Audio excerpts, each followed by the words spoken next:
Kain mo tayo.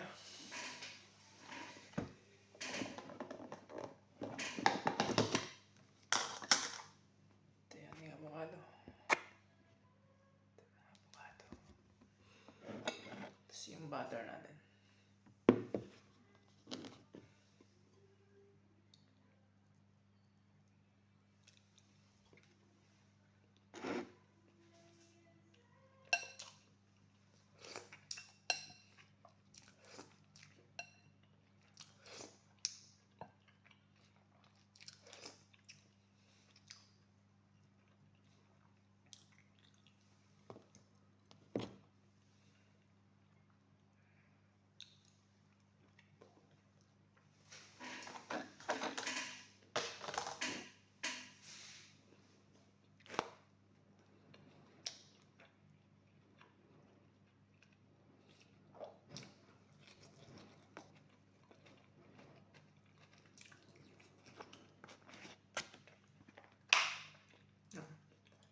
Chicken breast tsaka repolyo.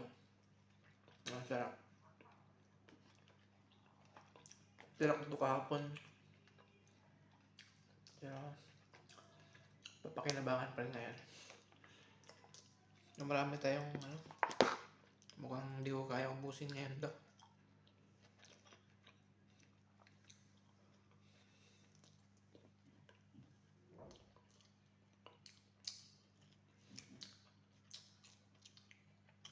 Sa atin sa Pilipinas parang hindi season ng avocado ngayon. Pero dito may nakukuha akong avocado. Nakita ang avocado nila. Liit.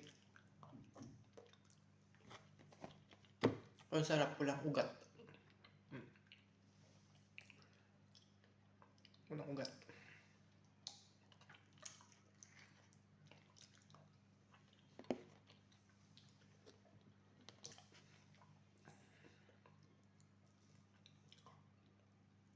Ito yung almond bread. Gamit yan ng ground almond, yung parang dinurog na almonds. Sarap naman.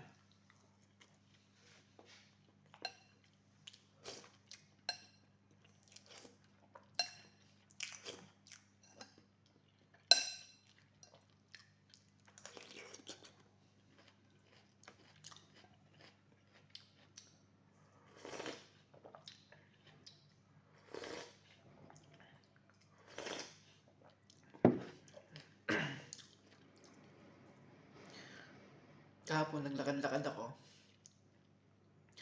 Saktong may may nakita ko nagtitinda ng fresh na isda. Bihira lang kasi yun dito. Kasi kalimitan mga isda dito mga frozen. Nakachamba ako ng isda. Makarel. Yun. Bumili ako ng 1 kilo. Ayun, sinabawan ko. Ngayon lang ulit ako nakakain ng tinabawang isda. Ang hirap ng isda dito.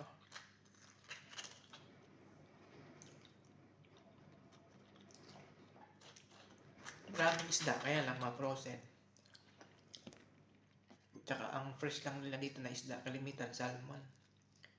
Ang mahal naman. Kaya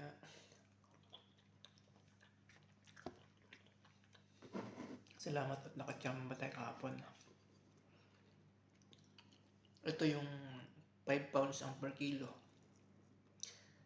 May 1 kilo yung nakuha ko. 8 pounds yung nabayaran ko. So nasa 8 pounds 600 din siguro sa atin. 100 pesos. 1 kilo lang yun. Mahal lang sila. Mura dito yung mga karne ng baka, manok.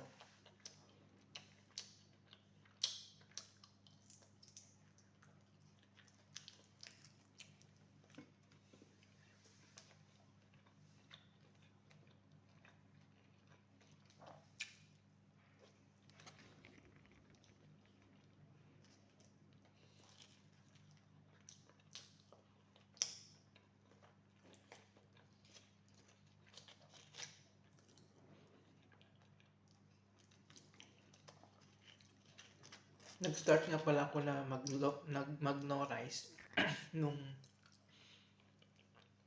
pagkadating ko dito, September 27. Kasi gusto ko talagang mag low carb gawa ng aking high blood. Tsaka mataas din yung aking sugar. Kaya pinilit ko talaga yung sarili ko na mag low carb para pangalagaan yung ating kalusugan. Dati akong 65 kilos nung pumunta ako dito. Ngayon, nagtimbang ako kagabi. Nasa 58.8 na lang. So, ang nabawa sa akin, 6 kilos mahigit sa almost 3 months na pag-low carb.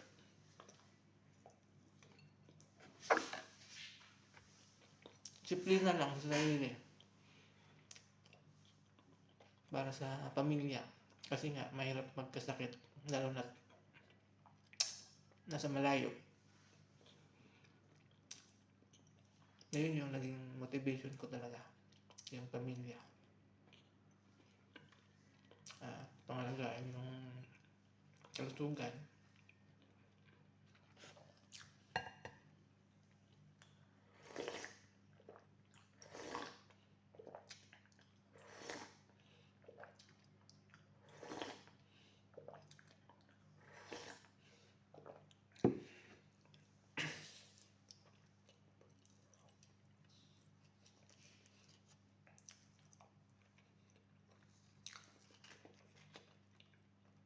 Chop ng avocado. Pagdadala ko ng seeds nito pag uwi, tatanim ko dyan sa atin sa Pilipinas. Sarap niya. Hindi ko lang alam kung saan galing ito.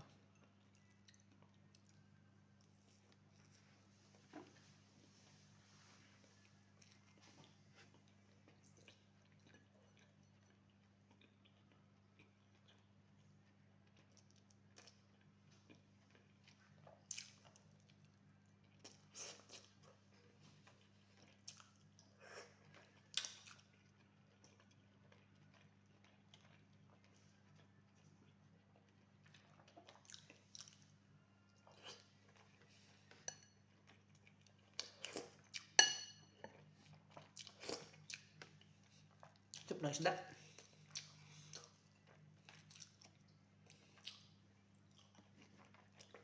Ito yung ating butter, palaman. Pinatikim kasi sa akin to nung Irish. Kasama ko sa trabaho. So ayun, nagustuhan ko na siya. Tsaka mababa rin yung carb content niya tsaka sugar. Kaya goods.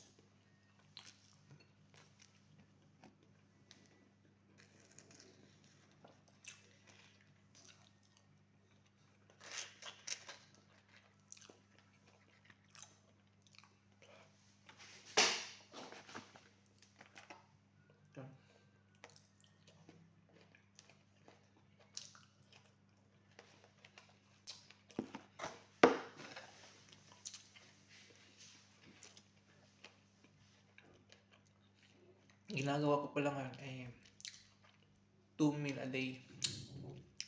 Ngayon 7, tsaka last meal ko mamaya 12 o'clock ng tanghali. Tapos kinabukasan ng liwa kain. Kagandahan pag naka-low carb ka, hindi ka gutumin. Hindi ka makakaramdam ng gutom.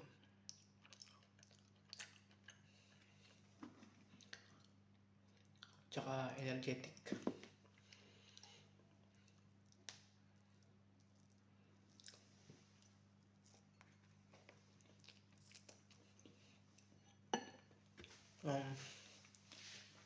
Next time ulit kita tayo sa sunod kong mukbang.